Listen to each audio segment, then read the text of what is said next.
Diamond Mattress really, when you look at it, is kind of like an American dream kind of a story.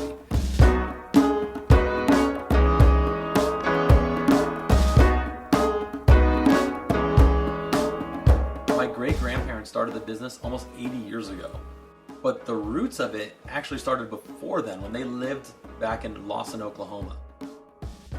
In the 1930s, our great-grandparents actually lived on a farm. There was a huge drought, and there ended up being issues with the farm, and locusts came through and actually ate up the farm. There was a big dust bowl that occurred. My grandfather traveled out here by himself, leaving his wife and family back in Oklahoma to find a job in Los Angeles.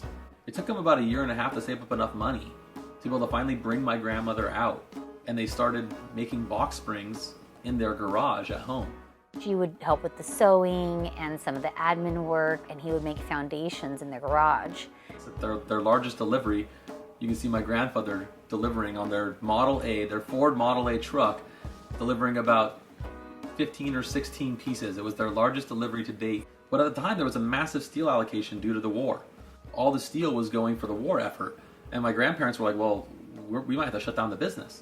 Luckily, they were able to get some contracts with the government to make mattresses and box springs for the government to support the war effort. And so they started off as Diamond Box Spring Company, making box springs for many years, until they finally found a company named Diamond Mattress. And they said, well, we're already making box springs, we should also make mattresses. Then in 1946, they were able to save up enough money, and they purchased what is now Diamond Mattress. My great-grandparents started the business in the early 30s. They incorporated Diamond Mattress in 1946. And they said we really need to expand, and so they bought the facility that we still own today, where we're currently located here in Compton, California.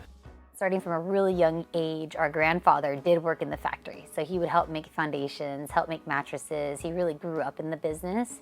And so it was a natural fit for him. He started working directly alongside his parents. My grandmother, which very rare for a woman to run a business at the time, she ran the business with my grandfather Dick, who at the time was in his mid to late 20s. The two of them really ran the business for over 20 years. Oh, my great-grandmother to me is a real mentor. How respectful she was. A very selfless woman, always putting everybody else first. That's something I really aspire to be and look up to. One of the interesting stories that really was like part of the survival of Diamond Mattress was during the Watts riots. My grandmother, I mean, it was all they had. They didn't have insurance to cover fire and all this stuff at the time. As a small business, they're like, if our business gets burned down, we're done. At the time, they were in a part of LA that was really right where the Watts riots were going on. And so my grandmother was going to go down to help protect the business during the Watts riots. One of our employees, Bob Guest, who worked for the family for over 40 years, was like, well, I can't let Pearl go down by herself into the riots.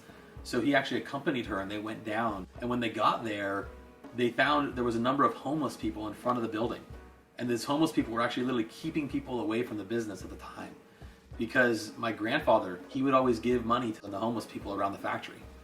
And so they actually literally protected the business during the Watts riots. So that's when she actually ended up purchasing one of the buildings that we're in currently.